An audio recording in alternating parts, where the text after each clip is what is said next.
va commencer par les adénopathies médiastinales. Donc, notre plan sera le suivant. On va introduire le sujet. On va faire un petit rappel anatomique. On va voir les circonstances de découverte des adénopathies médiastinales. Comment on va poser le diagnostic positif. Comment on va faire le diagnostic différentiel avec d'autres pathologies. On va voir aussi une démarche de diagnostic étiologique et on va passer en revue les étiologies les plus fréquentes des adénopathies médiastinales. On va voir le traitement, mais brièvement parce qu'il y a plusieurs étiologies et il y a un traitement précis pour chaque étiologie, puis on va conclure. Donc, les adénopathies médiastinales représentent environ 30 à 40% de la pathologie du médiastin. Donc, ça reste énorme, 30 à 40%. Et le médiastin est le siège de plusieurs organes. Donc, les adénopathies médiastinales, qui sont une pathologie ganglionnaire, représentent environ 30 à 40% de la pathologie du médiastin. Le siège de prédilection des adénopathies médiastinales, c'est le médiastin moyen. On va le voir ensemble quand on va faire le rappel anatomique. Le diagnostic positif, il est facile à l'imagerie thoracique.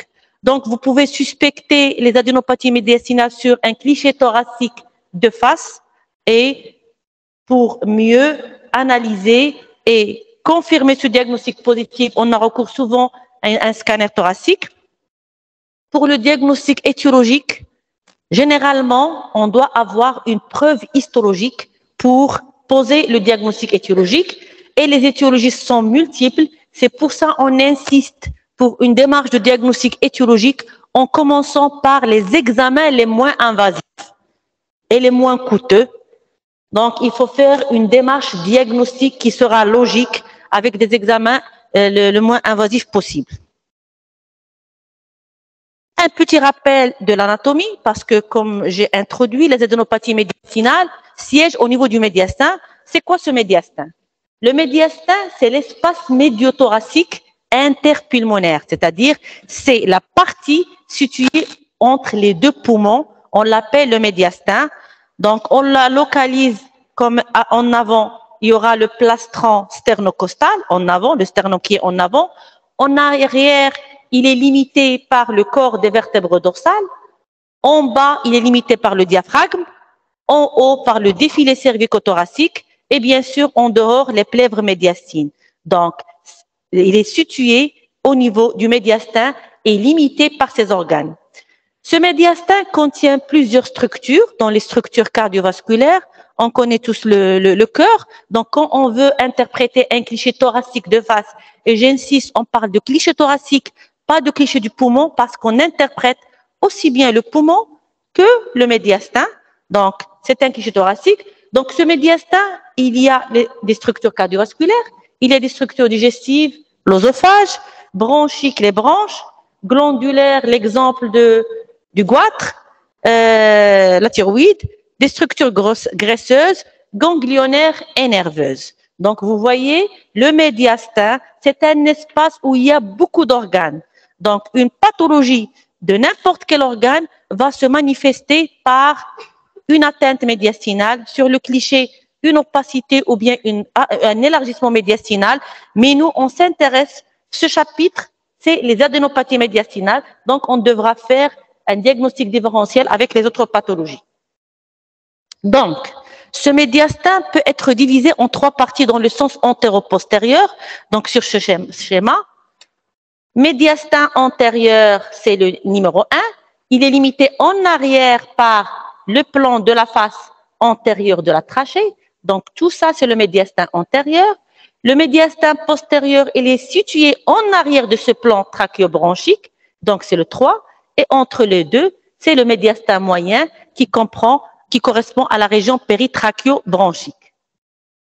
Donc, vous voyez, ce médiastin, on peut le partager en trois parties dans le sens antéro-postérieur. Et là, on l'a divisé en trois. Médiastin antérieur, limité en arrière par la face antérieure de la trachée.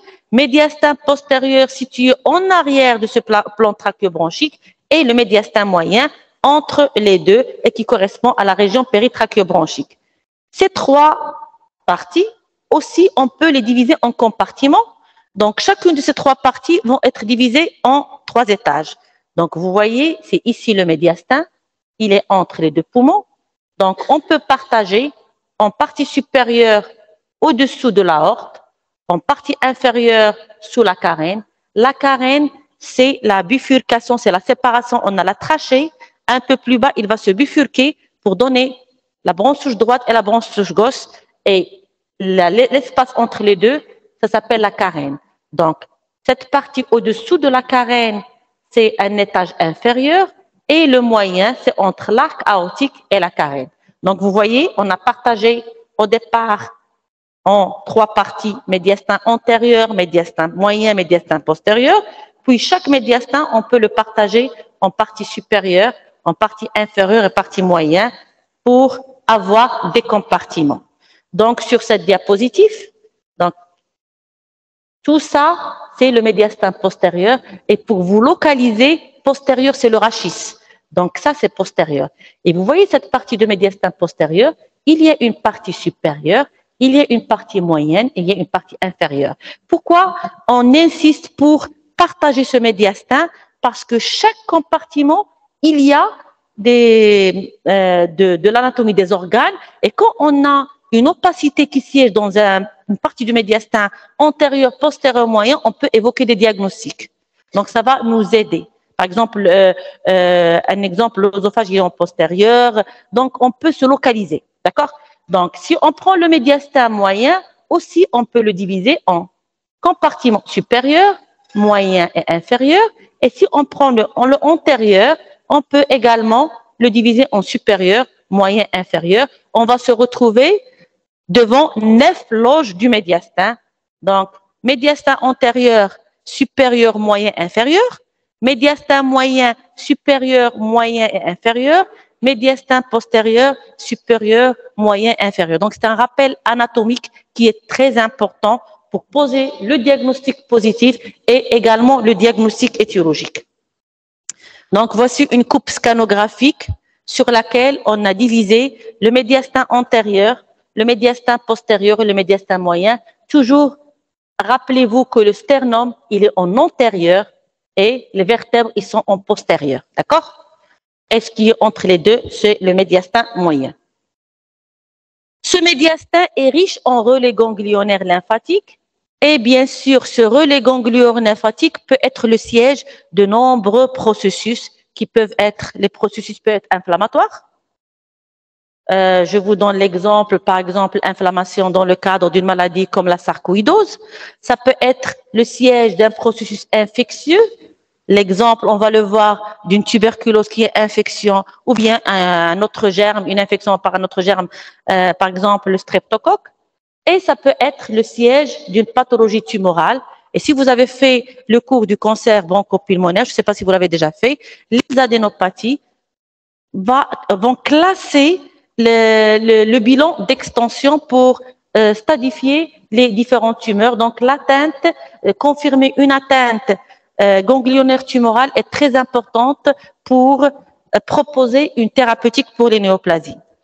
Donc, il faut savoir que ces adénopathies siègent habituellement autour de l'axe trachéobronchique dans le médiastin moyen.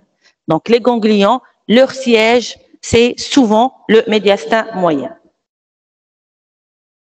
Donc, après cette petite introduction et ce rappel anatomique, on va voir comment on découvre ces adénopathies médiastinales. Donc, il faut savoir que comme toute pathologie, les circonstances de découverte, on peut découvrir des adénopathies médiastinales fortuitement. Donc, on veut recruter, par exemple, puisque je suis militaire, un militaire dans l'armée, on demande des clichés thoraciques. Et on a la surprise de trouver un élargissement médiastinal ou une adénopathie et le militaire ne se plaint de rien. Ou bien, si vous travaillez dans une structure, à part les casernes, on demande généralement un certificat médical et un cliché thoracique d'embauche. Également, dans le cadre du dépistage, on a un patient qui a une tuberculose pulmonaire et qui vit avec toute une famille. Donc, dans le cadre du dépistage, on demande un cliché pulmonaire de l'entourage et on découvre une pathologie comme les adénopathies médiastinales qui peuvent être en rapport avec une tuberculose ganglionnaire ou une autre pathologie. Et parfois par des manifestations extra-respiratoires. Par exemple, un patient qui a des lésions cutanées. Par exemple, un érythème noueux. Donc, c'est une manifestation qui n'a rien à voir avec l'arbre respiratoire. On demande un cliché et on découvre des adénopathies médiastinales et ça peut cadrer vers, par exemple, une pathologie qui regroupe les adénopathies et l'érythème noueux, c'est la BBS, la sarcoïdose. Comme on peut découvrir ces adénopathies médiastinales devant des signes généraux, c'est des patients qui consultent pour une fièvre isolée. Donc, on fait un bilan et on trouve des adénopathies médiastinales. Ou bien dans le cadre d'une altération de l'état général.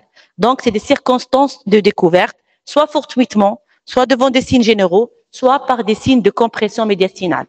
Tout à l'heure, quand on a fait le rappel de l'anatomie du médiastin, je vous ai dit qu'il y a plusieurs organes au niveau de ce médiastin.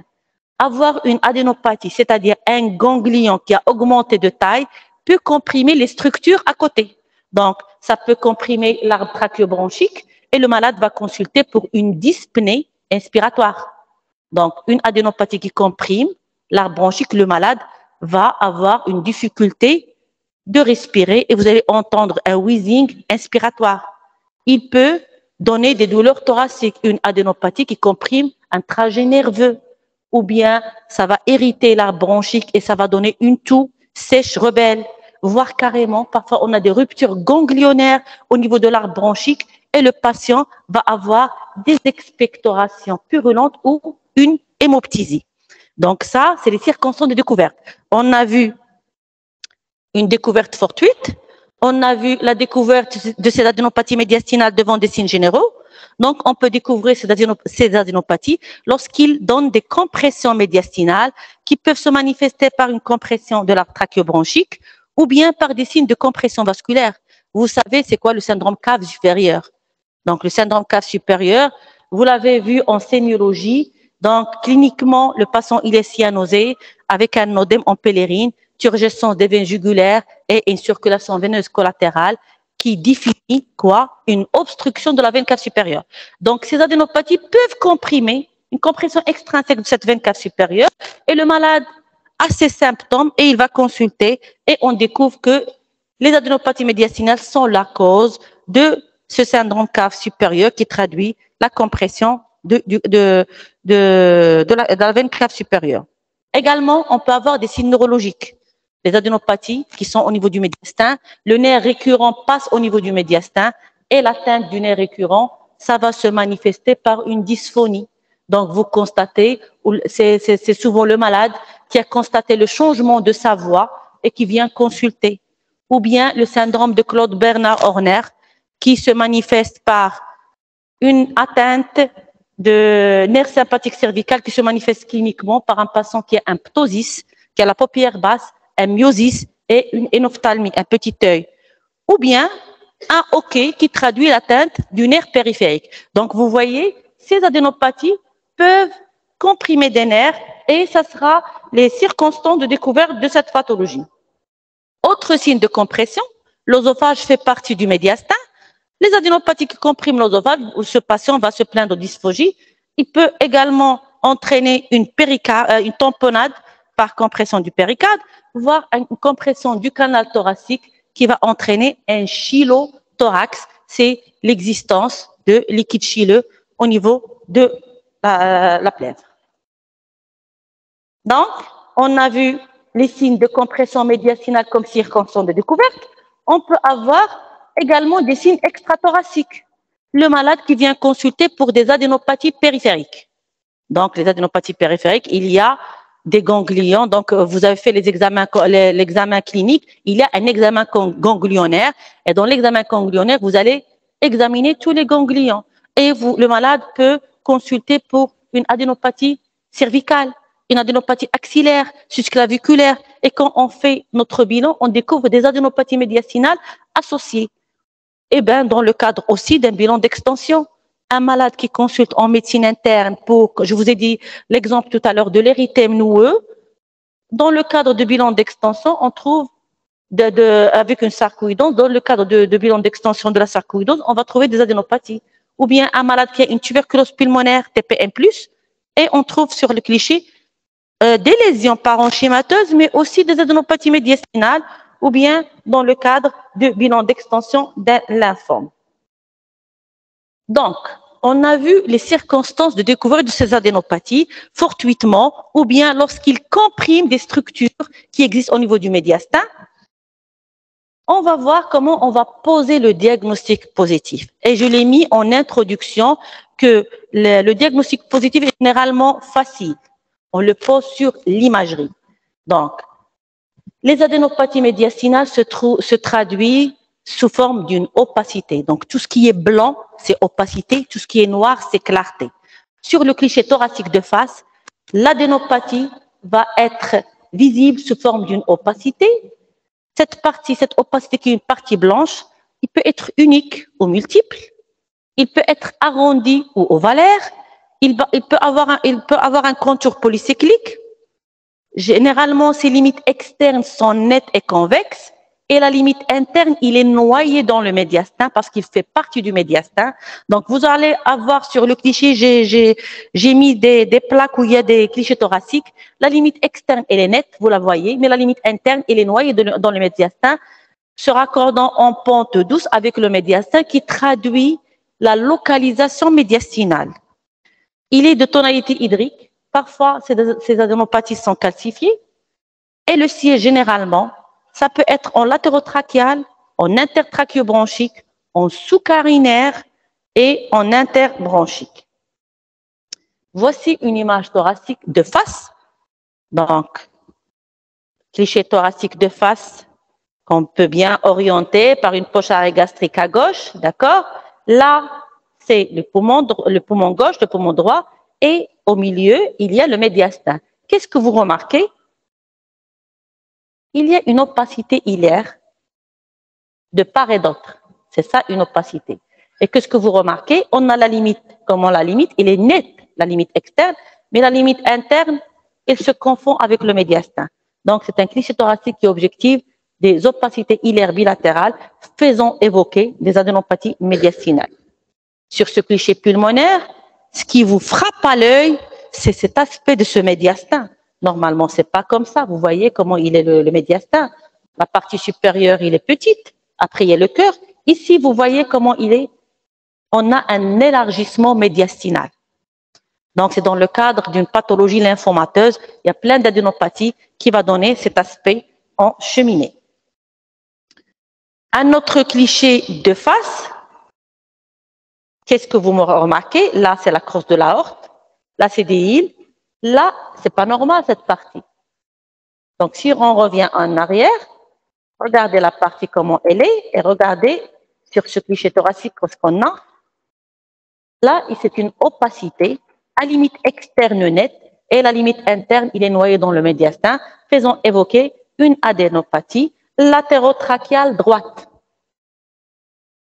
C'est bon? Donc, l'imagerie radiothoracique de face pose le diagnostic positif, le scanner ou bien le suspect, le scanner vient confirmer, donc parce que le scanner va nous donner une analyse plus précise, il va évaluer la densité de cette opacité, il va voir également l'extension vers la loge thymique, les vaisseaux et le parenchyme, et il va nous permettre également un examen qu'on va voir dans le diagnostic étiologique, c'est de confirmer l'étiologie de ces adénopathies médiastinales en faisant une biopsie scanoguidée. Donc, parfois, on a recours à cette biopsie scanoguidée qui se fait dans la radiologie. Le scanner va nous visualiser l'adénopathie et on va faire une aiguille pour prélever des fragments pour poser le diagnostic. Si on a une contre-indication au scanner thoracique, surtout pour l'allergie aux produits de contraste, on peut confirmer par une IRM, c'est-à-dire une imagerie par résonance magnétique. Donc, voici un scanner thoracique. Donc là, toujours orientez-vous. Le scanner thoracique, ça, c'est une coupe médiastinale. Ici, c'est le sternum. Ici, c'est le rachis. Ça, c'est un magma d'adénopathie en antérieur. C'est bon? Donc, le diagnostic positif, il est clair. C'est basé sur l'imagerie radiothoracique de face et qu'on peut confirmer par le scanner thoracique, voire l'IRM, s'il y a une contre-indication d'un scanner injecté. Donc, comme toute pathologie, on a des diagnostics différentiels. Sur la radiographie standard, si on fait un cliché non symétrique, c'est pour ça qu'on insiste. pour avoir un cliché de bonne qualité. Et généralement, quand vous interprétez des clichés, il y a des critères de bonne qualité dans la symétrie. Donc, si vous faites un cliché qui n'est pas symétrique, vous aurez l'impression d'avoir un élargissement médiastinal. Soit le malade, il est courbé. Donc, c'est des erreurs si on a un cliché non symétrique. Également, ça peut prêter à confusion comme une opacité vasculaire, l'exemple d'une grosse artère pulmonaire au niveau du hile, ou bien d'un hématome médiastinal, ou bien d'un anévrisme ou dissection aortique. Donc, ça va donner le même aspect sur le cliché thoracique, c'est une opacité, et on aura des doutes, ou bien une image pleurale. N'oubliez pas qu'il y a de la plèvre médiastinale, donc ça peut avoir un peu de liquide, et ça donne l'aspect d'un élargissement médiastinal, ou bien un épaississement pleural. Ces diagnostics différentiels, à votre avis, ça sera simple à les éliminer par quoi? Par un scanner thoracique, parce qu'il arrive à mieux analyser toutes ces structures. D'accord? Donc, même sur le cliché thoracique, vous pouvez évoquer un thymome, parce qu'il y a le thymus au niveau du médiastin, une tumeur de la trachée, une tumeur œsophagien, un méga-œsophage. Ça peut être un anévrisme, également image calcifiée non ganglionnaire, un kyste ou un abcès médiastinal. Donc, généralement, si on analyse bien le cliché thoracique, il n'y a pas beaucoup d'erreurs. On va dire qu'il y a des adénopathies médiastinales très probables que je vais confirmer par un scanner thoracique parce que le médiastin est plusieurs organes. Donc, pour éliminer tout ça, la meilleure des choses, c'est le scanner thoracique. Donc, c'est pour ça on fait ce scanner thoracique en injection pour éliminer les anévrismes qui sont des diagnostics différentiels ou bien un thymus ou un goitre endothoracique. D'accord? Donc, le scanner thoracique est très important. Donc, on a vu le diagnostic positif, quelques pathologies qui posent un diagnostic différentiel avec les adénopathies médiastinales et on va voir ensemble le diagnostic étiologique qui est très important. Parce qu'on a vu dans la plaque de l'introduction, ces adénopathies peuvent être d'origine maligne, d'origine infectieuse, d'origine inflammatoire. Il faut proposer une thérapeutique, donc il faut les confirmer.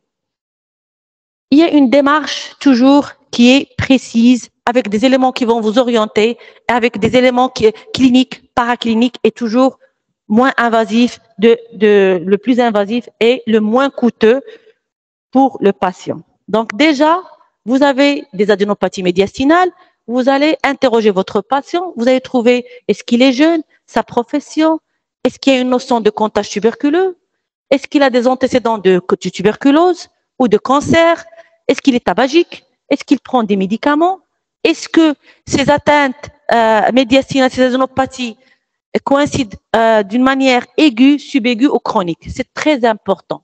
Donc déjà, à l'interrogatoire, avec une imagerie d'adénopathie médiastinale, vous pouvez orienter vos examens. Je vous donne un exemple. Un patient jeune qui a une notion de contagion tuberculeux, d'accord, et je fais un cliché thoracique, il a des adénopathies médiastinales. La première des choses qui vient à mon esprit, c'est quoi? C'est une tuberculose ganglionnaire. Une patiente qui est suivie pour un néo du sein, avec un suivi régulier chez son oncologue. À un certain moment, on fait un cliché dans le cadre d'un contrôle, on trouve des adénopathies médiastinales. Donc, la première des choses, c'est quoi? C'est métastase, un échappement thérapeutique. D'accord? Donc, c'est très important l'interrogatoire. Également, l'examen clinique doit être minutieux. On a des adénopathies médiastinales, il faut rechercher s'il y a des adénopathies périphériques.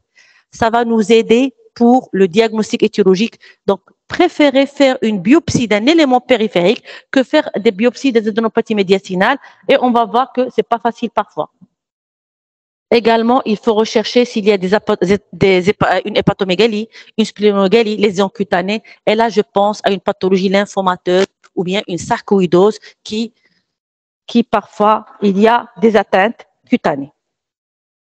Donc, c'est des éléments d'orientation clinique, mais également à l'imagerie. Donc, vous avez les adénopathies, vous allez voir le siège.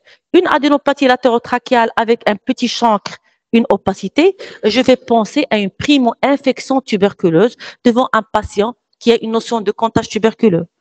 Des adénopathies polycycliques bilatérales qui sont non compressives, je vais penser à une sarcoïdose. C'est caractéristique. Les adénopathies médiastinales dans le cadre de sarcoïdose, même s'ils sont nombreuses bilatérales, ils ne sont pas compressives.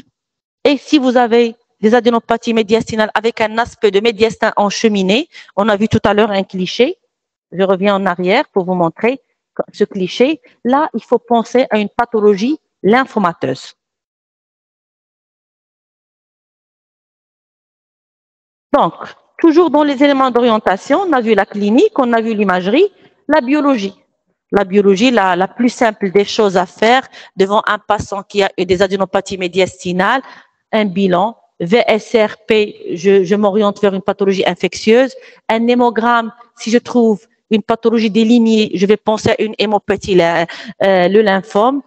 Je découvre une lymphopénie avec des adénopathies, je vais penser soit une maladie virale comme VIH ou bien une tuberculose.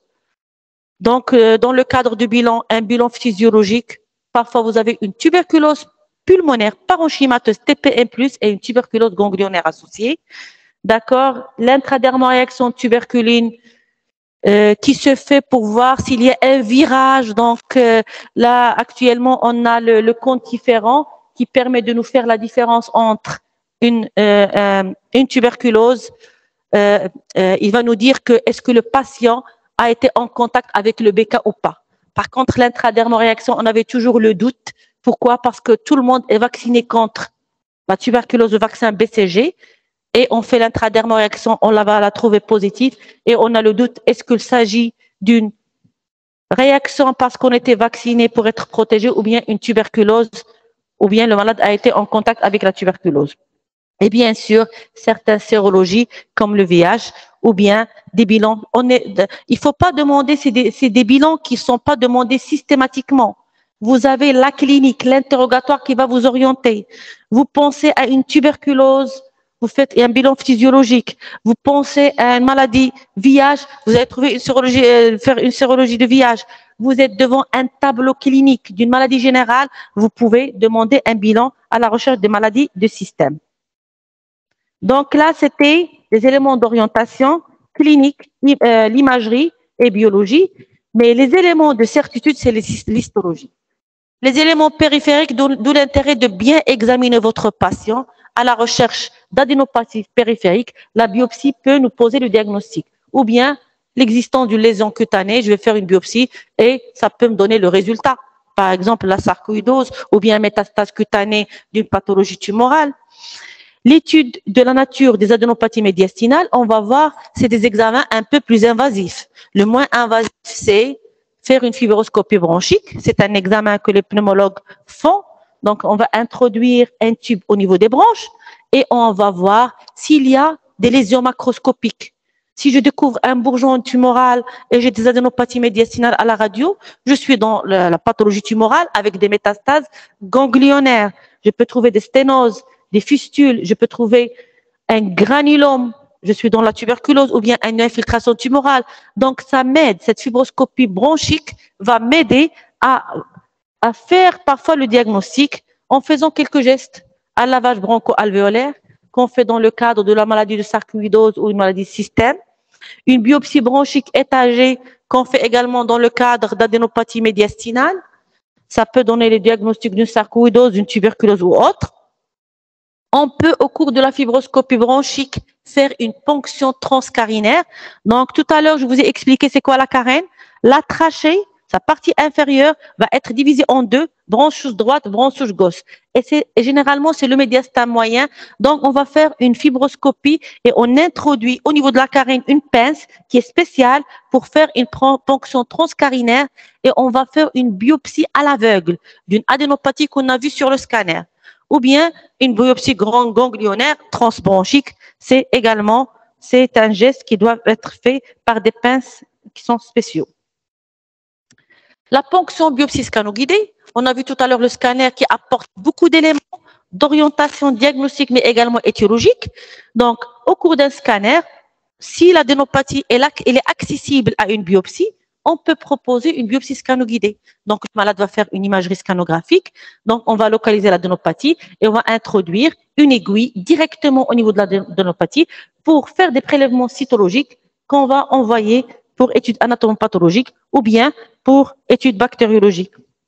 Il y a récemment l'avènement de certains examens qui sont moins invasifs, c'est l'échographie endobronchique et l'écho-endoscopie transœsophagien. Je vous ai mis ici un fibroscope bronchique et dans sa limite inférieure, ça c'est une échographie. Donc en même temps, on va faire une fibroscopie bronchique et on va faire, c'est une échographie, il va vous visualiser où il y a l'adénopathie et il va vous montrer comment éviter les vaisseaux. On a vu les médiastins, comment il y a plein de structures vasculaires. Donc, on a deux types d'échographie. Il y a l'échographie endobronchique, qui est indiquée lorsqu'il y a des adénopathies latérales et prétrachiaux, et l'endoscopie transœsophagien, que les gastro, c'est les gastro qui vont la faire. Donc, ils vont faire une fibroscopie digestive, et puisque l'œsophage, il est situé au niveau du médiastin, et il est postérieur, donc, ils peuvent nous faire une biopsie, donc une échographie transœsophagienne, et ils peuvent nous faire une biopsie. Donc, voici l'échographie et voici la pince. Vous la voyez ici. Donc, au cours de l'examen de l'endoscopie, soit digestive, soit bronchique, on peut faire l'écho-endoscopie. Et c'est un matériel c'est pas une fibroscopie normale. Donc, c'est un matériel spécial qui contient ce type d'extrémité distale d'un bronchoscope. Donc, vous voyez, l'histologie, on peut l'apporter par des éléments périphériques, on peut l'apporter par une fibroscopie bronchique, par une ponction biopsie scano-guidée, par une échographie endobronchique ou bien une écho-endoscopie transœsophagienne, mais également par une chirurgie.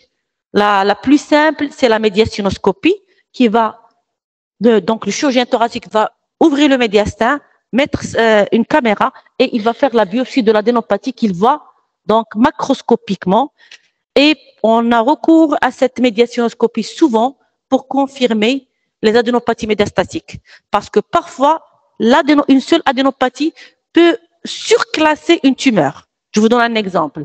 Donc vous avez une tumeur qui est bien limitée T1. Je ne sais pas si vous avez fait le cancer bronchique. T1, c'est une tumeur qui est moins de 3 cm. Et j'ai une adénopathie qui me pose problème. Une adénopathie N de contralatérale. Donc, même si la tumeur elle est petite, le fait d'avoir une adénopathie contralatérale, ça contre-indique une chirurgie. Donc, ce malade, qu'est-ce qu'il va recevoir? Maximum une chimioradiothérapie. Donc, je vais griller un peu ses chances parce que la chirurgie thoracique, enlever la tumeur, c'est le meilleur traitement. Donc, pour ne pas griller les chances de ce patient, je dois confirmer est-ce que effectivement c'est une adénopathie métastatique. Ça peut être réactionnel, ça peut être inflammatoire, et ce malade va être privé d'un geste qui peut le sauver, d'accord? Donc, on a souvent recours à cette médiastinoscopie dans le cadre de bilan d'extension d'un cancer.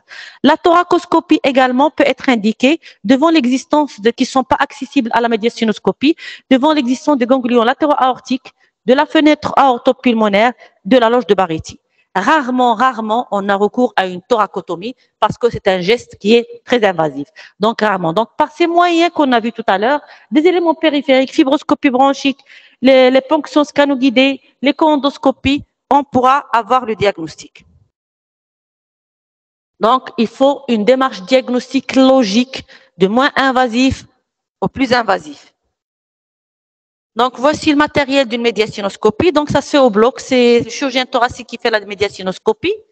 Donc, vous voyez, là, déjà, ils ont badigeonné le thorax de cette dame avec le bétadine. Et là, ils vont faire une ouverture au niveau du médiastin. Vous voyez, c'est une petite ouverture. Et le chirurgien thoracique va introduire son médiastinoscope menu d'une caméra pour l'aider à visualiser. Regardez, donc c'est un geste. Comment il le fait, et après, il va faire des biopsies qu'il va envoyer pour études anatomopathologiques. Et parfois, si on a une suspicion de la tuberculose, on insiste sur le chirurgien thoracique de nous envoyer des fragments en culture. Parfois, on a des surprises. On pense à des adénopathies marines et on tombe sur des tuberculoses ganglionnaires. D'accord? Donc, on a vu comment faire le diagnostic étiologique. On va passer en revue les différentes étiologies de ces adénopathies médiastinales. Ça peut être toujours par tiroir. adénopathie maligne, adénopathie bénigne pour ne pas vous perdre. Donc, quelles sont les adénopathies malignes?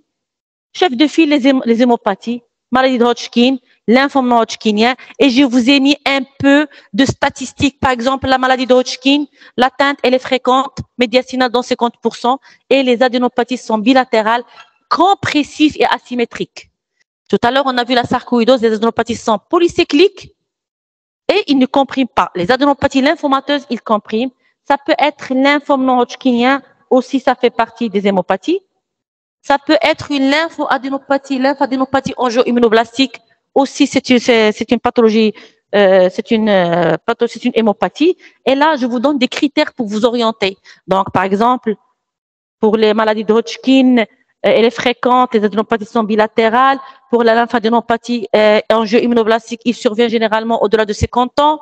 Les adénopathies sont latérotrachiales non compressives, contrairement à la maladie de Hodgkin. Et également d'autres hémopathies qui peuvent se manifester par des adénopathies médiastinales. C'est le type de leucémie lymphoïde chronique, myéloïde chronique et certaines leucémies aiguës. Toujours dans le cadre des adénopathies malignes, donc on a vu les hémopathies, ça peut être des adénopathies métastatiques.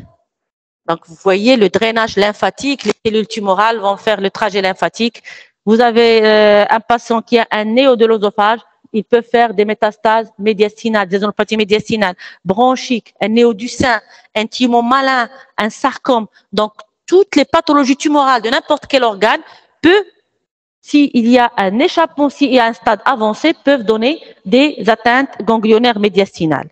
Donc, il ne faut pas oublier d'autres néo-extrathoraciques, le rein, le prostate, l'utérus, la thyroïde, l'estomac, le pancréas et le larynx. Donc, généralement, un patient qui est suivi pour une pathologie tumorale, je vous donne un exemple, un patient en ORL pour une tumeur du cavum, pour le bilan d'extension, l'ORL va demander un scanner thoracique et il peut trouver des adénopathies métastatiques de ce néo du cavum. Donc, on a vu les hémopathies. On a vu également, là, normalement, adénopathie médiastinale, adénopathie au cours du sida. Mais au cours du sida, il y a les deux pathologies, bénignes et malignes. D'accord? Infectieuse ou non infectieuse, vous voyez, il y a le lymphome. Le lymphome et le sarcome de Kaposi, c'est des tumeurs qui surviennent chez des patients qui ont la maladie du sida, mais ça peut être également infectieuse. Donc, et j'ai considéré comme étant adénopathie qui n'est pas bénigne. Mais généralement, au cours du sida, vous pouvez avoir les deux. Dans le cadre de sarcome de Kaposi et des lymphomes. Donc, les adénopathies bénignes, ça peut être une tuberculose. Et vous avez des signes d'orientation pour la primo-infection à un sujet jeune, un adulte jeune, un enfant. L'adénopathie, généralement, elle est isolée latérotrachiale qui va se compliquer par un trouble ventilatoire, fistulisation ou chancre d'inoculation. Ça peut être une tuberculose ganglionnaire, toujours dans la maladie tuberculose, ça peut être une primo-infection, comme ça peut être une tuberculose ganglionnaire qui peut être isolée. Donc la tuberculose ganglionnaire, il est très fréquente au Maroc. Généralement, c'est une tuberculose bovine transmise par la tuberculose des vaches. Si vous avez fait la tuberculose, le cours, je crois, du professeur Abid, c'est des malades à la tuberculose ganglionnaire. Il y a une résistance spontanée au pyrazinamide. Donc, si c'est bovice, si c'est confirmé par la culture. Donc, c'est généralement des patients qui consomment du lait non pasteurisé, non contrôlé. Donc, pour la tuberculose ganglionnaire, ça peut être unilatérale ou bilatérale. Ça peut être accompagné par des adénopathies périphériques et ça peut se compliquer par une fistule bronchique. Donc, c'est l'adénopathie qui s'ouvre au niveau du bronche et le malade peut vous faire carrément des expectorations comme une vomique purulente. Et parfois, ça peut donner des asphyxies. Donc, la tuberculose, on a vu les deux formes, la primo-infection et la tuberculose ganglionnaire. Il y a la sarcoïdose qui est une granulomatose systémique d'origine inconnue, qui donne des adénopathies bilatérales symétriques interbronchiques non compressives. Il y a des causes infectieuses non tuberculeuses, bactériennes, staph, des germatypiques, des anaérobies. Ça peut être une virose, ça peut être une parasitose, toxoplasmose, leishmaniose, ça peut être une mycose, candidose, histoplasmose, cryptococcose. Donc, c'est des maladies infectieuses mycosiques qui sont un peu rares, mais il faut les évoquer. Donc, j'ai eu pas mal de patients, je crois 3 ou 4 cas qui avaient des cryptococcoses. C'est une maladie mycosique causée par les déjections des pigeons, d'oiseaux. Donc, également, les adénopathies peuvent se voir dans le cadre des maladies comme la pneumoconiose, silicose, asbestose et berlioz. Donc, c'est des maladies qu'on trouve chez les mineurs. Donc, les anciens mineurs, ils peuvent développer des pneumoconioses et parmi les signes de la pneumoconiose, on peut avoir des adénopathies. On peut avoir également cause immunoallergique, c'est un peu très rare, les maladies des éleveurs d'oiseaux. Donc, généralement, il y a des adénopathies médiastinales, mais également un poumon interstitiel, des images interstitielles. Donc, c'est une PID avec des adénopathies médiastinales ou bien un poumon de fermier. On parle de poumon de fermier ou poumon des éleveurs d'oiseaux. C'est à l'interrogatoire, on va trouver que il y a des adénopathies et des interstitielles. Et à l'interrogatoire, on trouve que ce malade c'était un fermier, donc il y a exposition, ou la maladie des éleveurs d'oiseaux, exposition aux éjections d'oiseaux. Et là, on va les confirmer par la recherche des précipitines. Également, n'oubliez pas que les médicaments aussi peuvent causer des adénopathies. Il y a un site sur Internet qui s'appelle pneumotox.com. Donc, vous allez, si vous suspectez, par exemple, vous voyez un patient qui prend un médicament, vous avez des adénopathies médiastinales et vous voulez savoir si ce médicament peut donner des effets secondaires type adénopathie. Donc, vous allez chercher est-ce que ce médicament peut donner des adénopathies médiastinales. Ce qui est confirmé, c'est que le méthotrexate, l'amiodarone, les phénitoïnes peuvent donner des adénopathies médiastinales. C'est des exemples, mais il y a d'autres.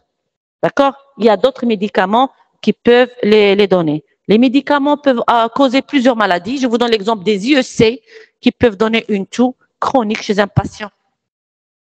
Donc, également, des maladies de système comme le Wegener, le lupus ou l'amylose peuvent s'accompagner par une adénopathie, des adénopathies médiastinales, en plus d'autres atteintes. Il y aura d'autres atteintes, mais entre autres, on peut trouver les adénopathies médiastinales et la confirmation, ça peut se faire par un bilan biologique. On a vu tout à l'heure, à la biologie, vous allez trouver, rechercher un bilan immunologique. Donc, on peut tomber sur un lupus ou une amylose thoracique. Donc, on a passé en revue les principales étiologies, les adénopathies myélines, les hémopathies, les adénopathies métastatiques. J'ai mis les adénopathies au cours du sida. Normalement, je ne devais pas faire 3, mais c'est un cas particulier où vous allez trouver aussi bien des pathologies infectieuses bénignes que malignes. Et il y a les adénopathies bénignes infectieuses, tuberculose, primo-infection, tuberculose ganglionnaire, sarcoïdose, des causes infectieuses non tuberculose, les pneumoconioses, des causes immunoallergiques qui sont rares et les maladies du système. Pour le traitement, on ne peut pas proposer une thérapeutique dans ce cours à chaque pathologie qui s'accompagne d'adénopathie médiastinale. Donc, le traitement va dépendre de l'étiologie. Des adénopathies médiastinales d'origine tuberculeuse, on va proposer quoi? L'ERIP-K4, le traitement antivacillaire, d'accord? Donc, des adénopathies médiastinales qui accompagnent un néo, je veux proposer un traitement adapté au bilan d'extension de cette néoplasie. Donc, il faut garder à l'esprit 2 principes thérapeutiques et qu'il faut respecter. Toujours confirmer la nature histologique des adénopathies. Donc, on ne peut pas donner des traitements d'épreuve. Soit vous savez que c'est quoi cette adénopathie, soit vous donnez rien. Donc, il faut s'acharner à traiter, à poser un diagnostic avant de démarrer un traitement sans preuve histologique. Donc, en conclusion, on a vu que les adénopathies médiastinales dominent la pathologie médiastinale. Les étiologies sont fréquentes et variées. Il y a celles qui sont bénignes, malignes, infectieuses, tumorales, immunoallergiques. Le pronostic et le traitement va dépendre de la maladie causale, bien sûr. Donc, le pronostic n'est pas le même qu'il s'agit d'une pathologie infectieuse ou une pathologie tumorale. Imposons une démarche diagnostique qui doit être logique par l'exploitation maximale de la clinique. On est avant tout des cliniciens.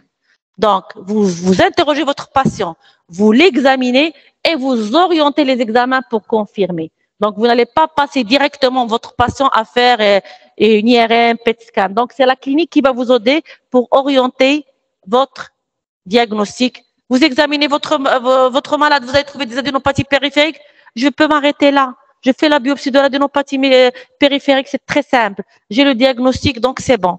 Donc, une démarche diagnostique doit être logique par l'exploitation maximale de la clinique et la demande justifiée des examens complémentaires tout en prenant en considération le coût, la rentabilité et bien sûr la disponibilité en équipe et en matériel.